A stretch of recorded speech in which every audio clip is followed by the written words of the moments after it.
Hi, this is Randy Jenkins from LDI. I want to talk about safety today. As you can see, the holiday season is fast approaching, and it's time to spend time with our family and friends, talking both about the past, the present, our plans for the future. So they bring safety up. If we're going to look for the future, we got to be safe now. So I have a client that we just completed a team on high visibility. They had a high risk, a red risk, on pedestrian fork truck interaction. The employees and the fork trucks were constantly passing each other, having to move, and watch. So high visibility needed to be implemented. So we got about 9 people on the team, and I chose to use Kotter's 8 steps for the route to help introduce, implement high visibility. So first step is creating a sense of urgency. So how do you create a sense of urgency? I first asked the team is, if we sit here and do nothing, we're not active as a team, and someone gets injured or killed, how are you going to feel? I don't expect an answer. I'm just trying to reach into their heart. I followed that question up, well, who all will that affect? If someone gets injured or killed, who is that going to affect? It's going to affect us. It's going to affect the other employees on the floor. It would affect the fork truck driver. It would also affect the family of that person that was killed or injured.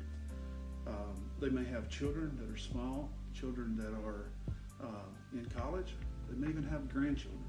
But all of those people will be impacted by that. But lastly, though, I asked the question, what if we do something? What if we do something about it?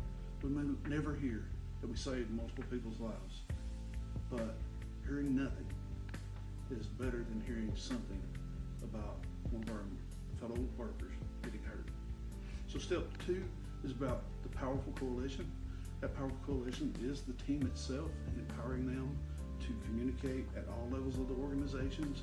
No barriers, no walls, none of this artificial stuff between salary and hourly. Step 3 is creating a vision. Create a simple vision that can be explained in 3 to 5 minutes. This team actually chose to use the slogan as "Be seen so you can be safe." Step 4 is how do you communicate that vision? Communicate that vision to all the people within the organization. They chose 3 different ways to do that. They chose to use LCDs with rolling screens, statistics, all of this analysis and all the information. They chose the one-on-one interaction with employees, from employee to employee. They have handouts, many different things that they did to communicate the vision. So step 5 is removing obstacles.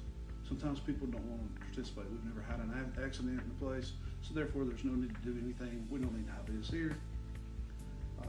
Who's going to buy the clothing? Many different things can come up to overcome. There's always ways to overcome them when you have a drive from that sense of urgency. So of course, step 6 is celebrate those small wins. Step 7 is continue to build on that change. And 8, of course, is anchor that in your culture. And what we want is an employee-driven safety process.